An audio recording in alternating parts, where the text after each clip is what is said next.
شايل مسؤوليات وأدوار كتير في حياتك وكلها محتاجة منك 100%.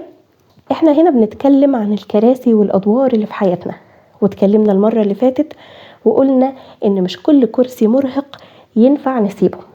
وهنا في سؤال مهم جدا بيطرح نفسه، طالما كده مش كل كرسي مرهق ينفع نسيبه، وان في كراسي كتير مضطرين نقعد عليها، ايه لازمته بقى ان احنا نقول محدش بيقعد على كل الكراسي؟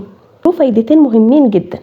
اول فايدة، ودي احنا متفقين عليها من المرة اللي فاتت، ان الكراسي اللي مش ضرورية مش اولوية ومش مرحلة مفروضة علينا، احنا بس موجودين عليها عشان خاطر خوف من فقد او رغبة في الانجاز المثالي، ودي قولا واحدا هنسيبها. تاني نقطة بقى، وهي من أهم النقط اللي هتفتنا في إدارة مسؤولياتنا أو الكراسي اللي موجودة في حياتنا واللي مفروضة علينا، هي الوعي. يعني إيه الوعي؟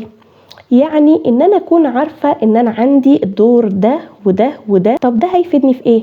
هيفيدني في إن هو هيقلل التشتت جدا وحالة اللخبطة، وهيقلل من إحساس الذنب وجلد الذات في إن في حاجات كتير إحنا مش قادرين ننجز فيها كلها مرة واحدة، فبكون ماشية بترتيب مش بعشوائية.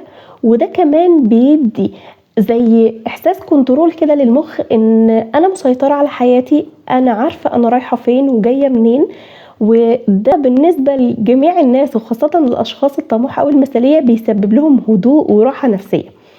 وده هينقلنا للمرحلة التانية، وهي أولى الخطوات العملية تجاه الكراسي أو المسؤوليات في حياتنا، وهي الإدارة. وده اللي هنتكلم عنه في الفيديو الجاي إن شاء الله، استنونا.